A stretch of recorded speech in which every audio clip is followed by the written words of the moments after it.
este país se ha tendido a pensar que la política cultural es el documento que elabora una administración al inicio de sus gestiones y se piensa que esa es la política cultural. Eso no es una política cultural. Debe expresar una política cultural, pero eso es un documento de carácter programático que todo gobierno está obligado a formular para señalar cuáles van a ser los rumbos de la gestión pública, digamos, de esa administración. También se ha tendido a pensar que la política cultural es la aplicación del gasto público. Entonces, esa tampoco es la política cultural, aun cuando la distribución del gasto público debe expresar esa política cultural, pero no es más que uno de sus componentes.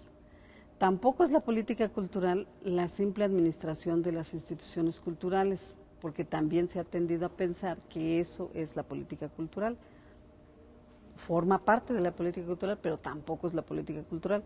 Entonces, si esas tres cosas no son la política cultural, ¿qué es? Bueno, yo creo que es un campo nuevo, relativamente nuevo, de actuación, de investigación y de pensamiento. Es decir, supone un conjunto de intervenciones de carácter público o privado o comunitario. Y ese es otro elemento que me interesa destacar, porque se ha tendido a pensar que política cultural solo la puede trazar una administración pública, un gobierno, y no es así. Actúan y hacen política cultural las empresas privadas. ¿O acaso no hay una política cultural detrás de la televisión? ¿O acaso no hay una política cultural detrás de todos los esquemas de producción y distribución cinematográfica? Y hacen política cultural también las organizaciones comunitarias o civiles en cualquiera de sus dimensiones, sea de mujeres, de indígenas, juveniles, de artistas. ¿Por qué? Porque suponen una manera de intervención en el espacio simbólico y en las maneras de construir relaciones entre los hombres y de los hombres con la naturaleza. Entonces, si esas intervenciones están orientadas hacia la transformación, tienen un sentido, pero hay muchas políticas culturales que no están orientadas hacia la transformación, están orientadas hacia el mantenimiento del estatus, con un objetivo de que las cosas no cambien. Entonces, hay una tensión permanente siempre entre el sentido de las políticas culturales.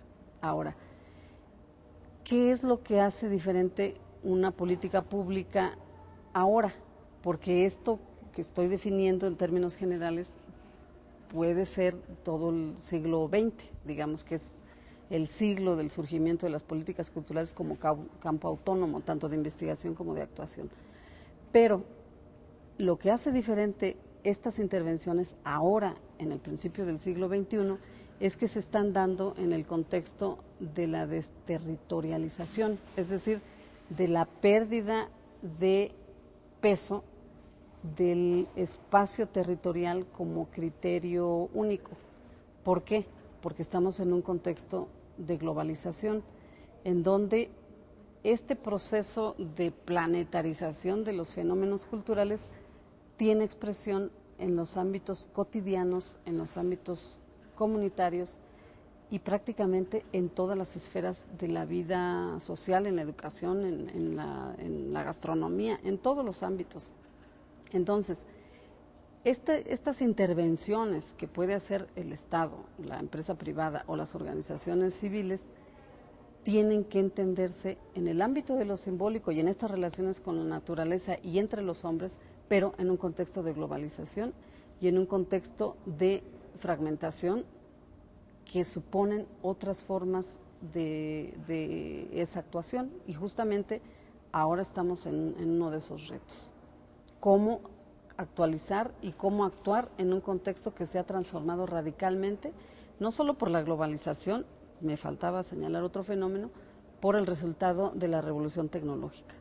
Hemos acudido en los últimos 50 años a la revolución tecnológica más acelerada que haya vivido el hombre en su historia, y eso ha tenido repercusiones de carácter definitivo en las maneras de percibir, en las maneras de relacionarse, en las formas de comunicación y en el posicionamiento de muchos elementos de carácter tecnológico, tanto de medios electrónicos como de redes digitales, en la construcción de las identidades. Entonces, esto es un campo completamente diferente.